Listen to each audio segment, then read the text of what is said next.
Hello सांग माने जय जगन्नाथ। आपण माने गेस करिपारिबे कि आमे आज कोठी ही जाउछु? छाड़ मुई कहि दउची, आमे आज जाउछु आम गारे थिबा वाटर पार्क को। एठी आपण माने बिना खर्च रे अनलिमिटेड टाइम पाए एंजॉय करिपारिबे। हाँ आपण मैंने ठीक शुणी you can enjoy here without any cost for unlimited time. एठारे आपण मानकु मिली जिवो सुंदर प्राकृतिक दृश्य, नदी कूलिया पवन एवं फोटोशूट करने को सुंदर परिवेश एवं आपण माने अनलिमिटेड रील्स मध्य एठारे बनै पारिबे। आउ हाँ आपण मानकु एडवेंचर करिया को जदी टिके इच्छा हुए माने आम भाषा रे जीवनटा जदी पिता लागिला मो ताले जंगल आड़े टिके माडी जाई परिबे। तापर सीन कौन हेबो आपण माने बुझी पारुथिबे, कारण आपण मानकु टिके एडवेंचर दरकार थिला ना।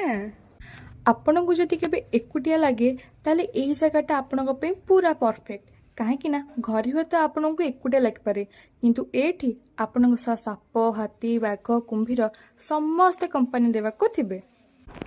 आउ हाँ आपणको दुख कथा मध्य सेमानक सह शेयर करि परिबे, किंतु सेमानक दुख कथा मध्य टिके बुझिबा को पड़िबो। आजिकाली दुनिया रे स्वार्थ न थाए के कोन का पे किछि कलाणी। आउ आसीबा बाटरे आम चेबन भाई दुकान रु 20 टंकार मसला बरा नहीं आसीथिबे। ठंडा पवन सह गरम गरम मसला बरा को मध्य उपभोग करि परिबे। ताहाले डेरी काई करूछंती, एमितिका सुजोग को हाथ छड़ा करंतुनी, आसंतु बा थरे आम गाँ आड़े। मु तले लोकेशन मेंशन करदेवी। आपण माने चाहिले जीरो कॉस्ट रे आम गारे थिबा वाटर पार्क रे मजा नहीं पारिबे। रहिली जय जगन्नाथ।